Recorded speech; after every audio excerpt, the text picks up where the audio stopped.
ಖೈದಿಯ ಸ್ವಾತಂತ್ರ್ಯ. ರಾಘವನಿಗೆ ಕೇವಲ 18 ವರ್ಷ ವಯಸ್ಸಾಗಿತ್ತು. ಅವನು ಭಯಾನಕ ತಪ್ಪು ಮಾಡಿದಾಗ ಕೋಪ ಮತ್ತು ಧಮಕಿಯ ಕ್ಷಣದಲ್ಲಿ ಅವನು ಒಂದು ಅಪರಾಧ ಮಾಡಿದನು. ಅದು ಅವನ ಜೀವನದ ಬಹುಭಾಗವನ್ನು ಜೈಲಿನಲ್ಲಿ ಕಳೆಯುವಂತೆ ಮಾಡಿತು. ಮೊದಲಿಗೆ ಅವನು ಎಲ್ಲರನ್ನು ದೂಷಿಸಿದನು, ಅವರ ಸ್ನೇಹಿತರು, ಅವನ ಬಡತನ ಮತ್ತು ವಿಧಿಯೂ ಸಹ. ಅವನು ತನ್ನ ಹೃದಯವನ್ನು ಗಟ್ಟಿಗೊಳಿಸಿದನು, ತನ್ನ ತಪ್ಪನ್ನು ಆಳವಾಗಿ ಒಳಗೆ ಅಡಗಿಸಿದನು. ಆದರೆ ಎಷ್ಟೇ ಬಲಶಾಲಿಯಾಗಿ ನಟಿಸಿದರೂ ಅವನ ಆತ್ಮ ಖಾಲಿಯಾಗಿತ್ತು. ವರ್ಷಗಳು ಕಳೆದವು ಮತ್ತು ರಾಘವ ವಯಸ್ಸಾದನು. ಜೈಲಿನಲ್ಲಿ ಅವನು ಒಬ್ಬ ವೃದ್ಧ ಧರ್ಮಗುರುವನ್ನು ಭೇಟಿಯಾದನು. ಅವರು ಹಾಗಾಗಿಯೇ ಖೈದಿಗಳಿಗೆ ಬೈಬಲ್ ಓದುತ್ತಿದ್ದರು. ಒಂದು ದಿನ ಧರ್ಮಗುರು ಜೋರಾಗಿ ಓದಿದ್ದರು, ತನ್ನ ಪಾಪಗಳನ್ನು ಮರೆಮಾಚುವವನು ಅಭಿವೃದ್ಧಿ ಹೊಂದುವುದಿಲ್ಲ, ಆದರೆ ಅವುಗಳನ್ನು ಒಪ್ಪಿಕೊಂಡು ತ್ಯಾಜಿಸುವವನು ಕರುಣೆಯನ್ನು ಪಡೆಯುತ್ತಾನೆ. ಆ ಮಾತುಗಳು ರಾಘವನ ಹೃದಯವನ್ನು ಚುಚ್ಚಿದವು. ಮೊದಲ ಬಾರಿಗೆ ಅವನು ತನ್ನ ಪಾಪವನ್ನು ಒಪ್ಪಿಕೊಂಡನು, ಕೇವಲ ತನಗೆ ಮಾತ್ರವಲ್ಲ, ದೇವರಿಗೆ ಕೂಡ. ಅವನು ತಣ್ಣನೆಯ ಜೈಲಿನ ನೆಲದ ಮೇಲೆ ಮೊಣಕಾಲೂರಿ ಪಿಸಿಗುಟ್ಟಿದನು, ಕರ್ತನೇ, ನಾನು ತಪ್ಪು ಮಾಡಿದೆ, ನನ್ನನ್ನು ಕ್ಷಮಿಸು.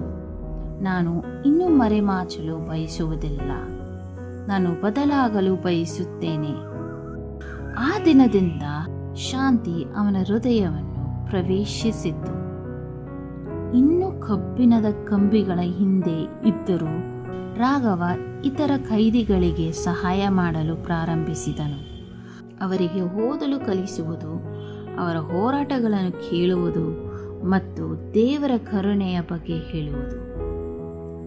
ದಶಕಗಳ ನಂತರ ಅವನು ಅಂತಿಮವಾಗಿ ಬಿಡುಗಡೆಯಾದನು.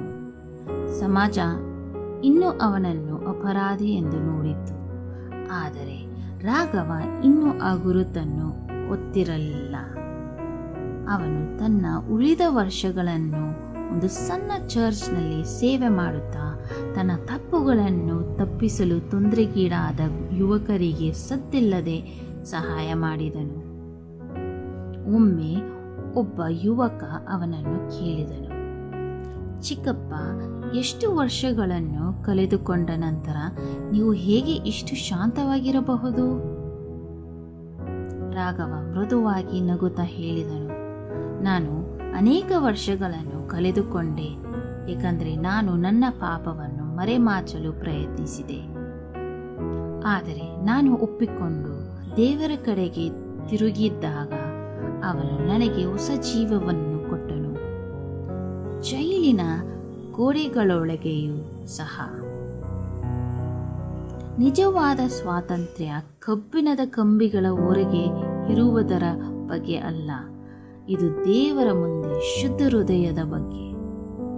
ಪಾಠ: ಪರಿಣಾಮಗಳು ಉಳಿದರೂ ಸಹ ಪಶ್ಚಾತ್ತಾಪ ಪಡುವವರಿಗೆ ದೇವರ ಕರುಣೆ ಹೊಸ ಜೀವವನ್ನು ನೀಡುತ್ತದೆ.